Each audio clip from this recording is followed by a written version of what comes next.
कोई है सोई जो राम रचि राखा, को करि तर्क बढ़ावे शाखा, अस कही जपन लगे हरिनामा।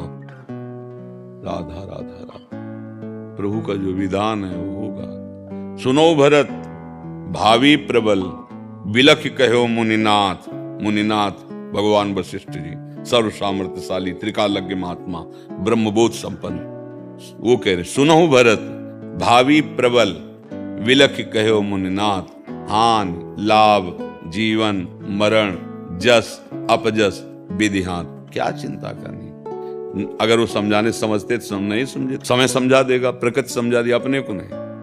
अगर अपना कोई निज जन है तो घाटा सह लो, गाली सह लो, आप बलवान बन जाओगे। आपके पास ऐसा धन आ जाएगा जो कभी नष्ट नहीं होगा, पक्का। पर ये ना तो क्षमाशीलता रह गई है, ना विवेक रह गया है। छोटी छोटी बातों में पूज्य जनों का अपराध कर देते हैं। माता पिता का अपमान कर देना, उनको दंड दे देना, पीट देना, निष्कासित कर देना, पूज्य जनों के प्रति अभद्र व्यवहार करना नहीं। गृहस्थ धर्म बहुत बढ़िया भगवान की प्राप्ति के लिए है। विरक्त धर्म इसलिए कठोर है कि इसमें हर विषय से लड़ना और त्यागना है। और आपका क्या किले की लड़ाई है, जैसे किले के अंदर से सुरक्षित रहकर शत्रु पे वार करना। और यहाँ विरक्तों की क्या है, चौड़े मैदान की लड़ाई है, ललकार करके शत्रु को परास्त करना थोड़ा कठिन है। जो मन मांगे उसके विरुद्ध रोक करके उसको भगवान में लगाना बहुत कठिन बात होती है।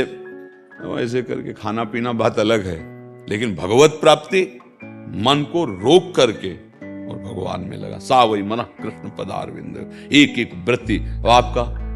आपके अंदर अगर कोई विकार आता है तो आपका परिवार वो है, वैसा सिस्टम है, वो पाप नहीं माना जाएगा। आप भजन करते भगवान को ही प्राप्त होंगे। लेकिन विरक्त अगर तो पाप माना जाएगा, उसके लिए अपराध हो जाएगा। वो चौड़े मैदान में खुले ललकार करके विकारों का नाश करके भगवान को प्राप्त करता है। इसीलिए हम विरक्तों को प्रणाम करते हैं। देखो आप लोग जिसे प्रणाम करते हैं, आप नमस्कार करते, क्यों करते हैं, क्या बात है। वही शरीर तो ये है, वही अंश भगवान के आप हो। बस प्रणाम इस बात का कि जहां हम फिसल गए वहां आप आगे बढ़ गए, इसलिए प्रणाम आपको।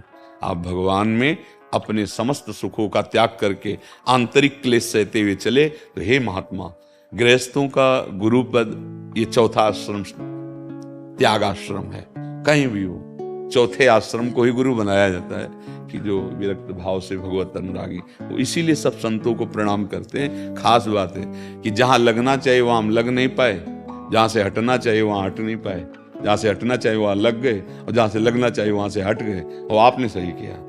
तो इसलिए आपको देखो सब संतों को नहीं, क्या बात है, यहां कुछ मिलता तो है नहीं, प्रगट में वचन मिलते हैं। और वो वचन अगर मान लो तो जो कहीं शांति नहीं मिलेगी आपको, वो आपके हृदय में मिल जाएगी। आपको कहीं ढूंढना नहीं पड़ेगा। जो आशीर्वाद आप मांगते घूमते हैं वो आपके अंदर स्फुरित हो जाएगा। केवल मान लो, बात मान लो। बात अगर मान ली तो ऐसे करना वैसे करना, ये देना और लेना, जिससे ना जंतुर पंतु ये सब कुछ है। जाओ शेरवत सिंहवत उत्साह संपन्न, ऐसा उत्साह अगर रौंदते चले जाओगे हर दुखों को, हर विघ्नों को, कोई तुम्हें परास्त नहीं कर पाएगा। सत्संग का मतलब क्या होता है, असत का त्याग करने का उत्साह और भगवत प्राप्ति की लगन। और ऐसी लगन ऐसी अगन सब भस्म कर दे और निकल जाए। ये आग की ज्वाला पे चलना है। संसार उपहास करता है, मन जलाता है, ये क्योंकि वो भोगी मन रहा है, वो तो चाहता है भोग, अब उसको दोगे नहीं तो जलाएगा, हर समय विक्षिप्त करेगा। आप उसको अगर रोक करके आप शांत हैं तो इनाम लीजिए परम पद, भगवान का परम पद। तो इसलिए अपने को अगर कटुवचन कहते हैं तो सह जाए। सहना बलवान का लक्षण है, क्रोध कर लेना ये निर्बल का लक्षण है। बलवान सहता है, निर्बल गाली बकता है।